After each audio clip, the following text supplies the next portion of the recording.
देने वाला कोई और है, उसको हम भूल गए।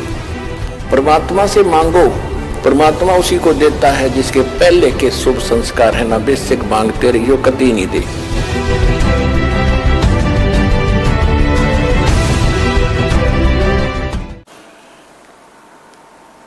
परमात्मा की महिमा का हम कोई गुणगान कर नहीं पाते बच्चों। हमने परमात्मा शब्द सुना था, इसको भाषा भिन्न करके कोई गॉड कहता है, कोई रब कहता है, कोई खुदा कहता है, कोई अल्लाह कहता है, कोई राम कहता है, कोई भगवान कहता है। और इस बात की सभी गवाही देते हैं कि वो शक्ति बहुत प्रबल है। राजा लोगों को हम संपन्न मानते हैं। एक निर्धन नागरिक राजा को बहुत बड़ा पावरफुल मानता है, और राजा पर भी जब आपत्ति आती है तो वो भी किसी अपनी जैसी भी परंपरा में जन्मा है, अपने अल्लाह, खुदा, गॉड, राम, रब भगवान की ही शरण में पहुंचता है। यानी अपने राजकाज में जब उसको भी कोई दिक्कत आती है, वो तो सक्षम माना जाता है पृथ्वी पर, वो भी परमात्मा की खोज करता है, उससे राहत चाहता है। लेकिन वो परमात्मा, इसे सिद्ध है कि वो कोई बहुत बड़ी शक्ति है, और वो भी दे सकता है जो राजा नहीं दे सकता, जो राजा को भी के पास भी वस्तु नहीं है।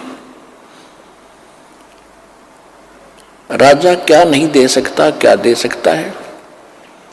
जब तक हमें ज्ञान नहीं था तब तक हम सोचते थे मंत्री ने, मुख्यमंत्री जी ने नौकरी दे दी।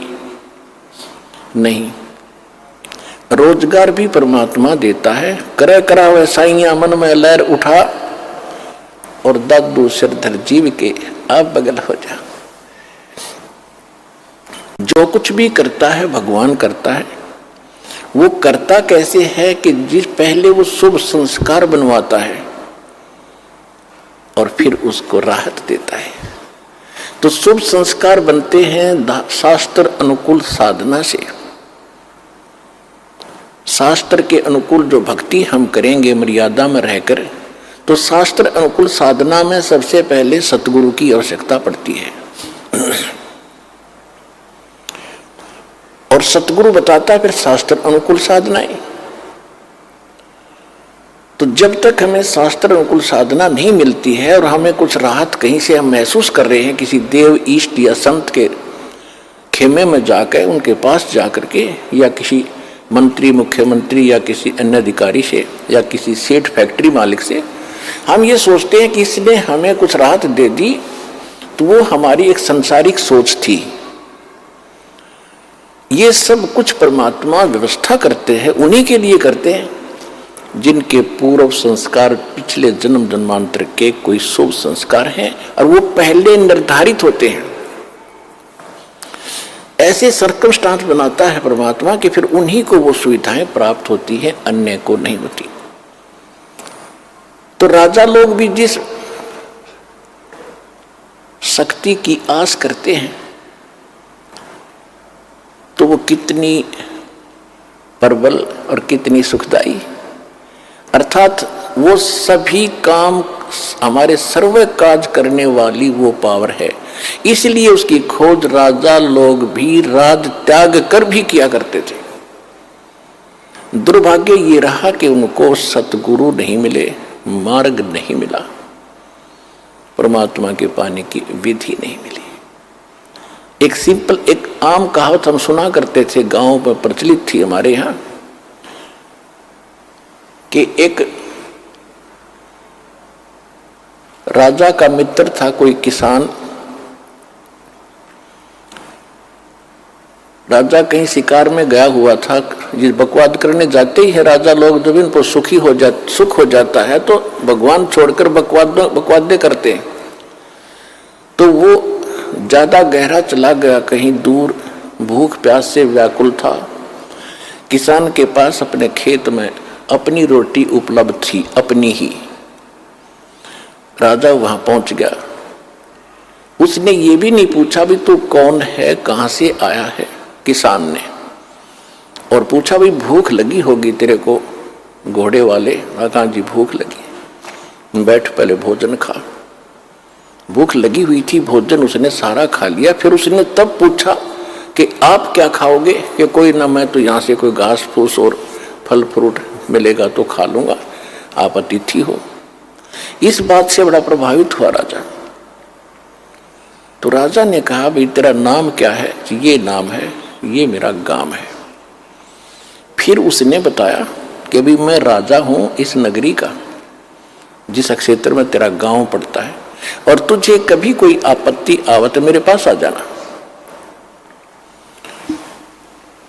कुछ वर्ष उसको उसने एक ऐसा बना के दे दिया, अपना ऐसा कोई आइडेंटिटी उसको बनाकर दे दी कि तेरे को कोई नहीं रोकेगा, कभी आ जाना मेरे राजमहल तक, यानी मेरी रेजिडेंस तक भी आ जाना। तो इतना प्रभावित हुआ राजा उस किसान के इस बात को देखकर के अपने मुंह से रोटी निकाल कर अतिथि को दे दी। ये छोटी बात नहीं, ये पिछले संस्कार ही होते। तो वहां पहुंचा। एक दिन उसको कोई बात याद आ गई कि अभी राजा से मिलकर आते हैं। कुछ सूखा गिर गया था, वो सूखा तो फिर सारी नगरी में गिर रहा था। राजा था, जब वो पहुंचा, राजा मुसलमान था, बाहर बैठा अपना कोई नमाज कर रहा था, और वो सीधा ही पहुंच गया। वो दिखा करके वो पासपोर्ट राजा वाला,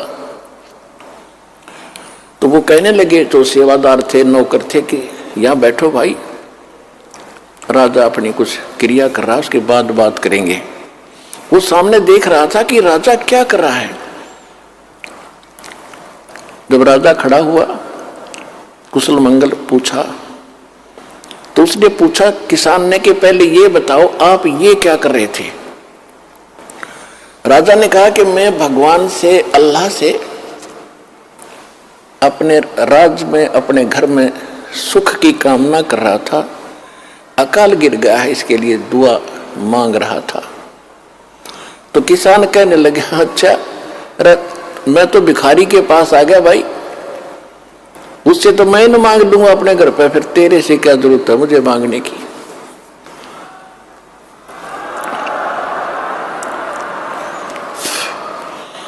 राजा भी उसी दुख में दुखी, और मैं भी वही दुखी। मांगना किसी देने वाला कोई और है, उसको हम भूल गए। तो सतलोक आश्रम बरवाला, जिला हिसार, हरियाणा में यही याद दिलाई जाती है कि संसारिक लोगों से तुम जो राहत मांगते हो, ये आपकी अध्यात्म ज्ञानहीनता है। परमात्मा से मांगो, परमात्मा उसी को देता है जिसके पहले के शुभ संस्कार है ना। बेशक मांगते रहियो, कतई नहीं दे। अब सब शुभ संस्कार बनते कब हैं? अब बनेंगे।